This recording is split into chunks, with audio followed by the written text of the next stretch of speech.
Eno Extreme Media UJ. Subscribe for all updates.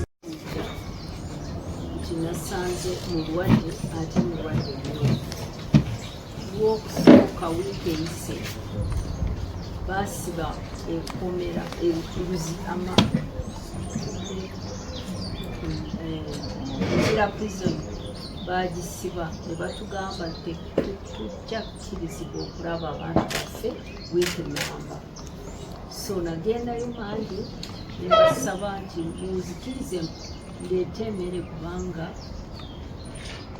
tubadde tetumanyi nti tetujja kubalaba okumala wiiki namba. Ne banzikiriza muganda we n'atwalayo emmere ku Tuesday. What we didn't see, tetwamulaba kutuusa Monday ejo. Nagenzeyo nsanga mulwadde n'angamba nti yatandika okulumwa olw'omukaaga olubuto nga lumuma nnyo n'omusujja ne gujja. N'abagamba nti ayagala kulaba musawo we ne bagaana. Abagamba nti bo kenyini bajja mujjanja naye n'agaana kubanga yakimanyi nti eyo mukomera si musibe ng'abalala, musibe wa Museveni n'omutabani. Ate ab'amagye ne bamukuuma tayagala nti bamukwateko. So mandi twasabye omusawo we Dr. Nandi Kanyerezi kyagendeyo era yagenzeyo yaleseewo eddwaliro lye n'agenda e Buzira n'abeegayirira nnyo tibamukirize amuleete mu ddwaliro erirye e Bugoloobi amukebe amujjanjabe. Ab'e Buzira abamukuuma bakkiriza okumutwala e Bugoloobi ekiro era bamuleese ekiro ne bamuteekayo. Tebambuulidde nze mukyala we n'akifunye mu ngeri endala n'ensiruka n'engendayo n'emusangayo nga bamutadde ku drip. Awo yambuulidde nti yayingidde nga n'okuyimirira nga tayimirira nga bamukwata. Basanze nga amazzi gaweddemu mu mubiri ne bamuteekamu ekifa nnyingi ne bakola testi nnyingi naye ne basalawo kati muteeke ku ddagala kubanga testi zirwawo okukomawo results. Ate ali mukomera ayinza okweyongera okubeera obubi.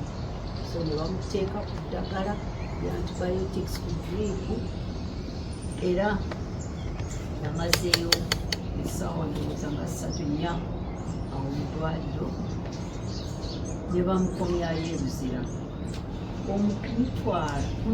Okumutwala ddwaliro lya Dr. Nandi ku flowa ey'okubiri n'alabye nga bamutwala mu madaala ne bagoberera. Twatuuse mu Besigye naye nga tutambula abaserikale aba prisons nga 6 bamukulembedde bali mabega nga waliwo n'omukyalo omu. Mukyalo yabadde tategeereka, ayambadde civilian ate ataddeko ekitambaala naye takisibye bulungi ng'abakyala basiraamu bwe basiba. Bagiyita ki? Kakaaya. Naawe ng'alabika fani nemutunuulira bwe twatuuseeyo wansi nengezaako kimubuze nti gwani. Bwe nabuze kumpi naye n'adduka ate ekitambaala n'akijjako ku mutwe n'ayita eno ate ng'ayinayo emmotoka endala n'atya okugiyingiramu n'adduka sayidi endala naye namukutteko ekifaananyi emabega ng'adduka. Kakati oyo wa military intelligence. Abo bwe bamukuuma mukomera ey'e Buzira abo ba prisons gye bali naye Besigye abamukuuma wabeeramu abo abava mu magye ewa Muhoozi ne Museveni. So ezo kino kye mbayisa okubabuulira nti embeera ya Dr. Besigye si nnungi, nti ate ye si musibe ng'abalala basibe ba prisons, balabibwa prisons. Ye musibe wa Museveni n'omutabani, ate balinamu aba military abamukuuma. Mu budde buno wiiki eno nga basibye ekkomera yalwaliddemu lwaki kiki, ate lwaki tebamukkiriza kwogera n'abasibe abalala, ali mu solitary confinement. Tutegeera tutya ekigenda mu maaso, lwaki bamugaana okulaba omusawo we? Era Dr. Nandi musiima nnyo kubanga bulijjo mulundi gwakubiri abeegayirira nnyo okumukkiriza okumuleeta mu ddwaliro lye. Era abaserikale ba prisons baŋŋambye nti siina kwogera ku mbeera ya Dr. Besigye. Namukubye akafaananyi ne baŋŋamba nti ako akafaananyi bwe nkafulumya tebajja n'okumukkiriza okukomawo mu ddwaliro ly'omusawo we. Ekyo kiki? I will not be blackmailed. Akafaananyi akukaba katwala. Kubanga why should it be a secret that a leader of the opposition is sick and the prison authorities are hiding his sickness, are bringing him at night and not telling his family? Why? So I'm saying now, but President Museveni, stop it.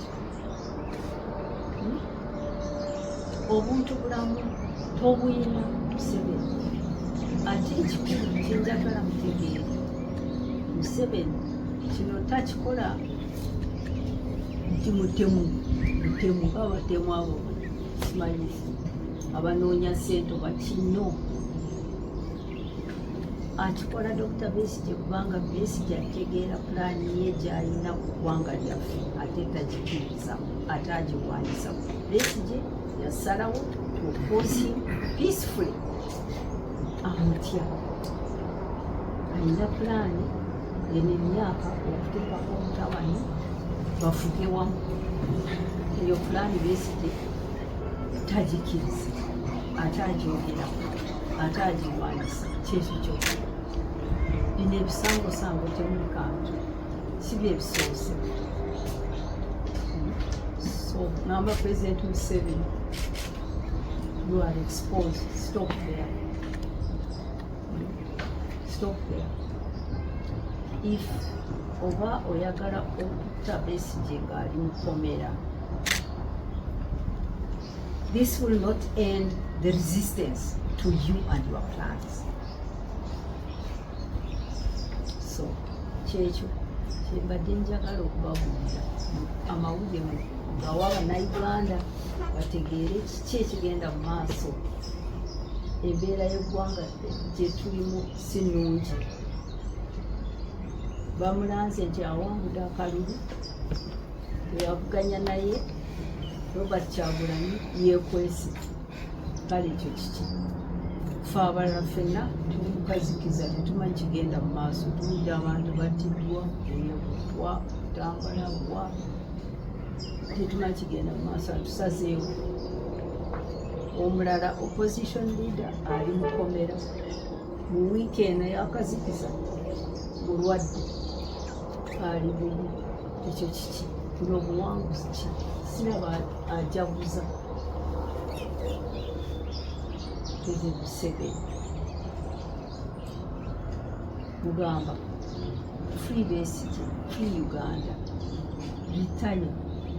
Ebyobufuzi obugemu ofuze emyaka giyise, kakati kyagezaako okukola fuga n'amagye n'emmundu n'okutiisatiisa. Tulina gye tulaga. So thank you very much for taking my message. Yes, ma'am. Uganda ate mukale Mbadde mbuuza gwenga ku obulamu obuyimiridde butasaawa kubanga olutiisibwatiisibwa kwonna gwenga gwe ki ekigenda okuyamba okubeerawo nga naawe oliseefu. agezezaako okuntiisatiisa aba prisons bangambye nti bwe nfulumya akafaananyi kenkubye dokita mu ddwaliro oba nenjogera ku mbeera ye tebajja mukkiriza okuddayo mu ddwaliro. Nabagambye nti ekyo blackmail sikkiriza, era n'akafaananyi abamukagala ajja kukabawa mukafulumya. Ekirala nze sitya nnyo kubanga okutiisatiisibwa abantu bangi batiisatiisa ate batya kubanga batta abantu. Gavumenti eyo yasse abantu bangi abali nebasiba nebatulugunya era abantu batya nnyo. Naye nze sijja kutya. Ekyokusooka manyi nti bwenteeka ensonga zange bwenzifulumya nga bwe muzze nemuzifulumya, ekyo eyo safety.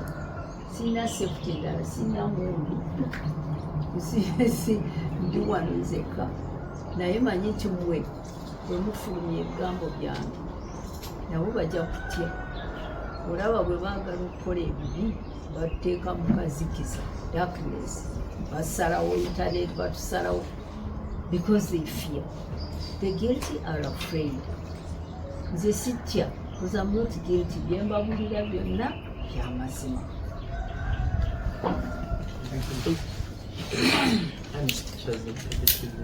Omanyikiddwa nga omukyala akola emirimu nga tosobola mulekerera mu mbeera eno, obigenda bibalansinga otya ebyokola ate nga neno olina okubeerako mwana? Kituufu bitawaanya emirimu gyange, bitawaanya famire yonna. Buli omu alina omusibe tabeera bulungi. Siyinza kubeerayo nga nkola ate nga wano mulwadde era simbadde nzirayo ku mulimu, simanyi oba nja kusigala nsooke ndabike awonye. Ali mukomera naye emisango gya bulimba training awonye siyinza kulekerera balala ina okubeerawo ndabe bigenda bitya.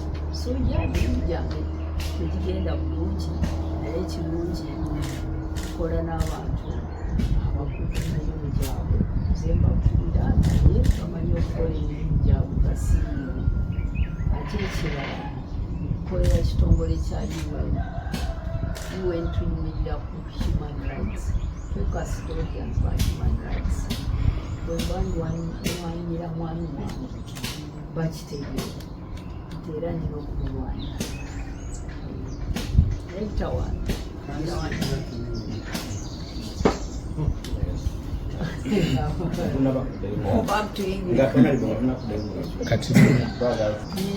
neeraliikiridde nnyo embeera ya Bobi Wine, opposition leader Bobi Wine. Nawulidde nti yatolose mu makaabi, poliisi n'amagye bamulungi era ne kati tali awaka.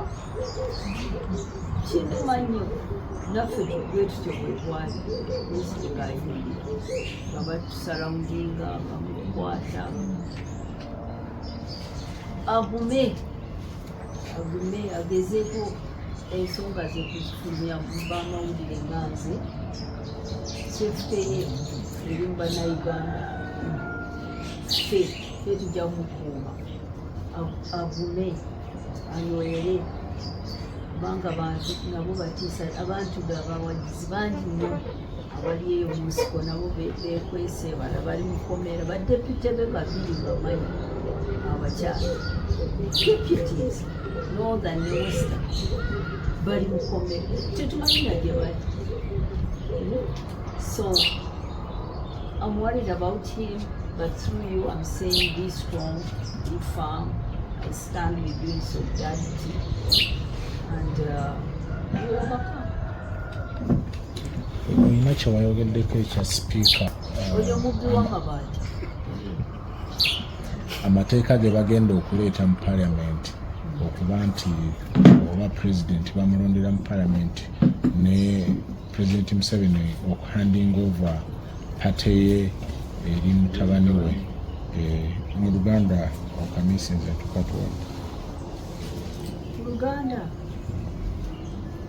eno emyaka 5 ejja kuba mizibu nnyo kubanga kirabika pulezidenti Museveni pulaani ye ya alaba akuze ajja kuwera myaka nga 9 myaka 5 kyaliko ayagala afuge n'omutabani ng'ayinza okuba ayagala okukyusa mu tatya kukola nsobi ajja muyamba ne palamenti bayise mugala bakyuse constitution ntya nnyo kubanga manyi nti ayinza okuba nti neeyo mu magye alina okukolamu enkyusakyusa kubanga omutabanyi si ye yandibadde akulembera magye kuwulira atiisatiisa mawanga amalala akwata abantu n'abasiba n'abatulugunya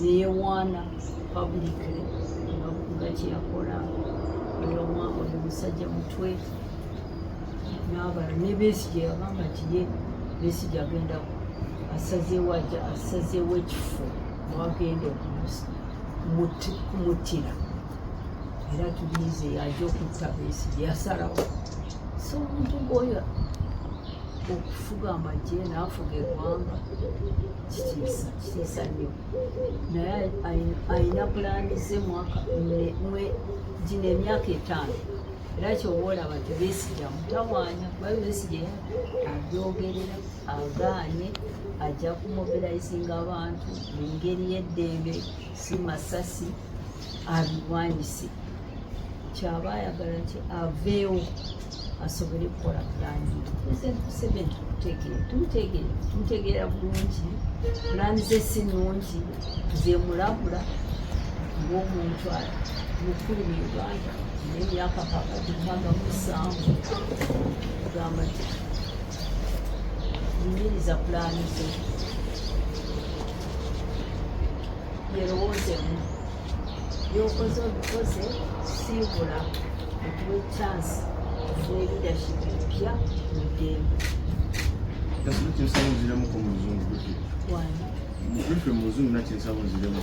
I was not allowed to photograph him, and that if I release the picture, they might not allow him another time to come to be treated by his personal doctor at her clinic. And I said, that is blackmail. And I told them I would release that photograph because they act unjustly.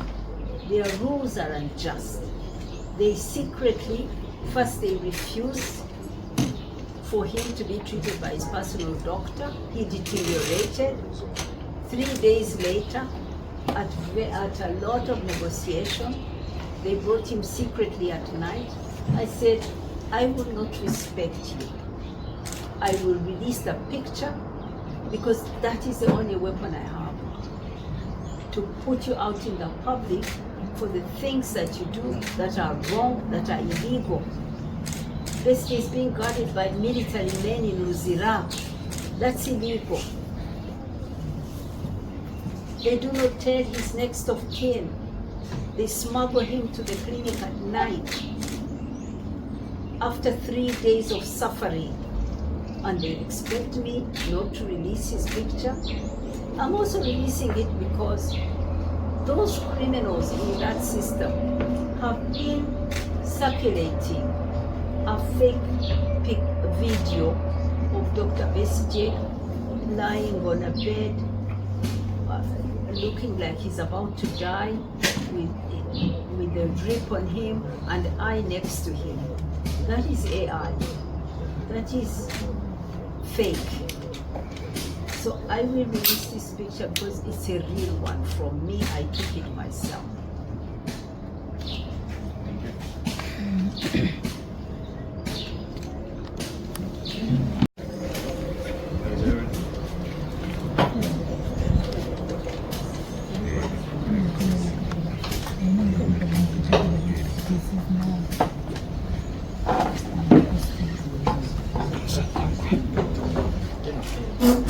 like to say, shame on you, Frank Besigye, spokesperson of Uganda prisons.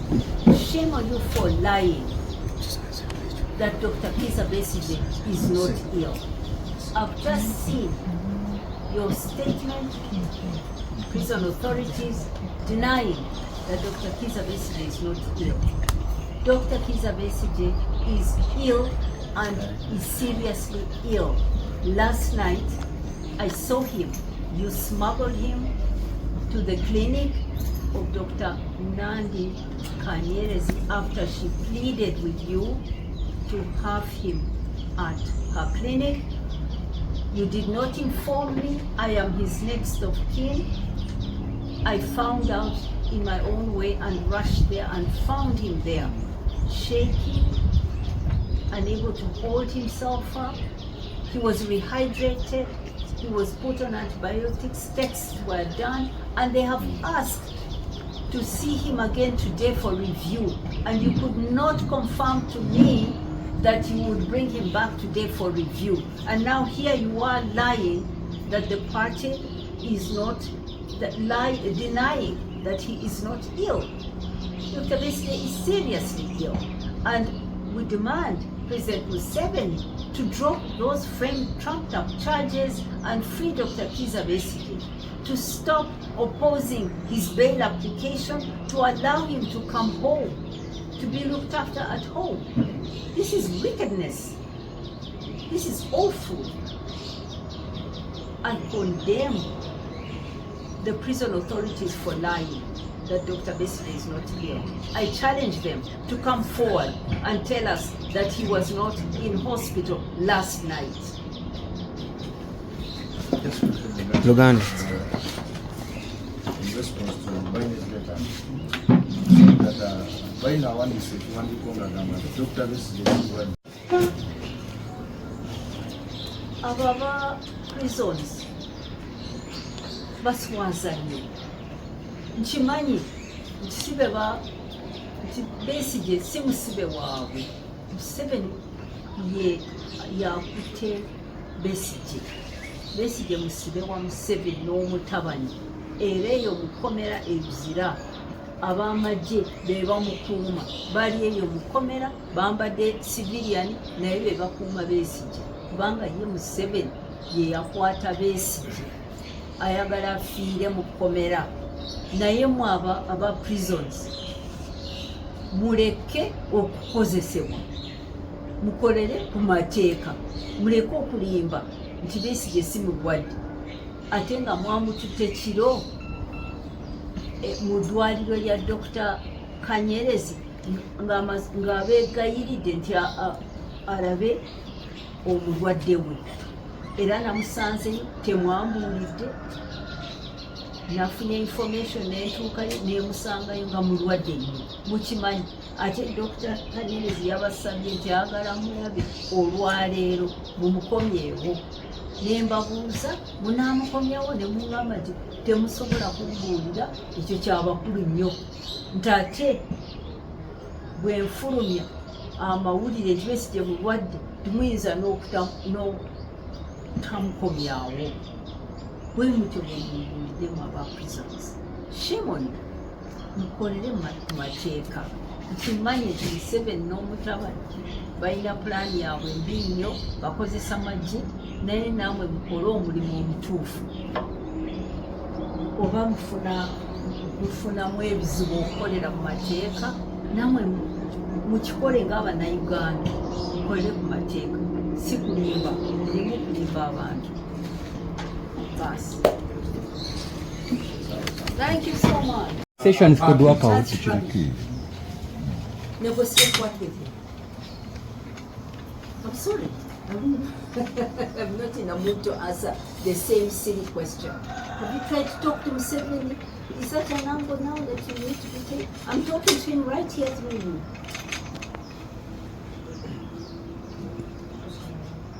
Yes, please. Sick under mysterious circumstances, is surrounded by military intelligence, not prison warders alone. So all these are worrisome things, and I come to you, you are my safety. Because when you put it out there and the whole world knows, well, he will have to harm me again in full view of the whole world. So that is the only safety I have, is that I'm putting it out there to the public. Thank you for the question.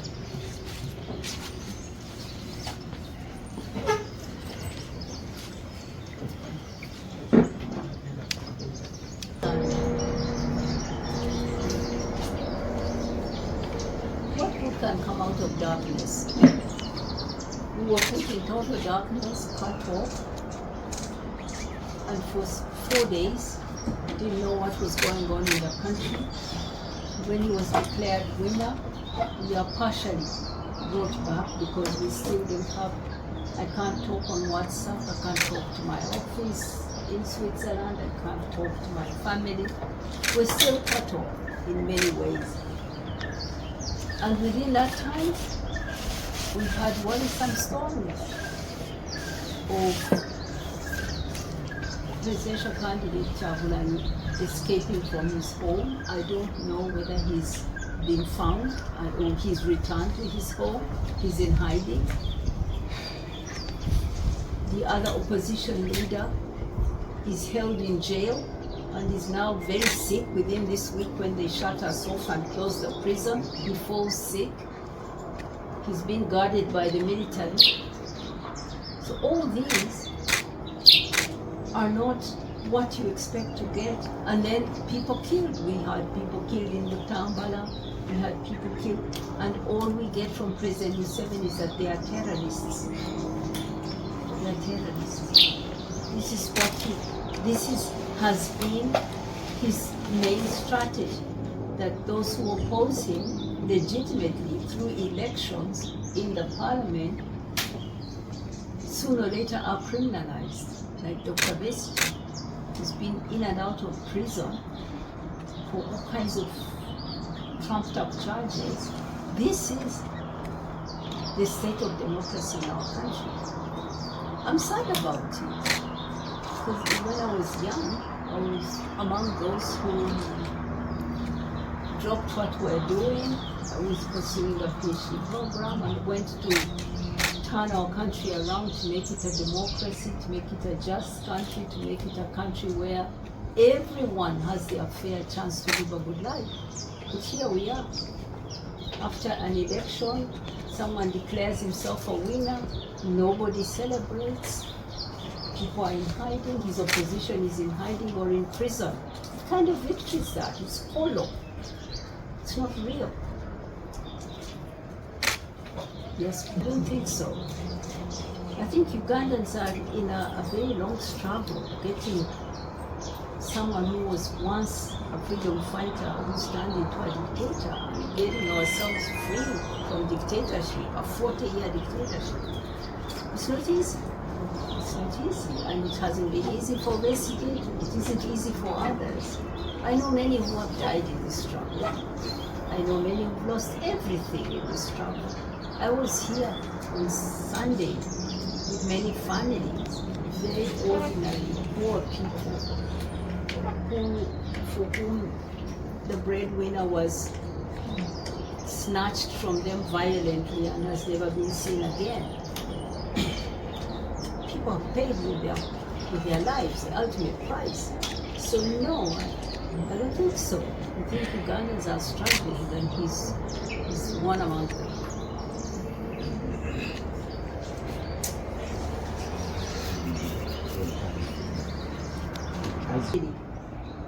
I mean, he's a killer.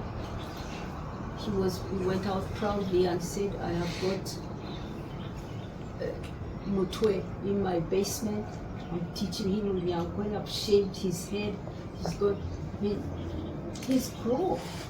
He's a cruel man who doesn't respect the law. He said he's going to hang Besigye, that Besigye will come out of jail dead or something. I mean, he said horrible things about my husband. I have nothing to say to him. Zero. Well, let me explain to you. Besigye is facing a capital offense, treason. The punishment for treason is death in this country.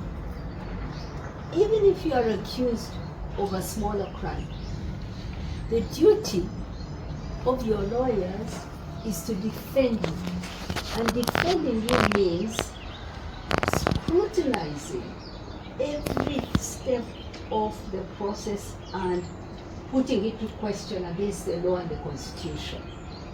This is what the lawyers of Besigye have done, bearing in mind that he faces an offense for whose punishment is death. They have failed in 1 year to bring a case that is watertight, that is within the law, and to start and try him. And for their failures, they are blaming Besigye and his lawyers. Not at all. Every time they have come, this last time they were asking that Besigye pleads to a charge that's not even signed. Who does that? Who does that? That you're being accused and that even they do not sign the piece of paper where your charge is? Oh, Museveni. You know, he is indecent, let me say this. It's not decent. He is like somebody who wasn't raised in a family that is loving and that teaches values. If you are already hurting a man, you have bribed or you have paid people to frame him. You come back and you say you are the problem for not being tried. He is blaming him for his own case. I find that so wicked. Very wicked and indecent.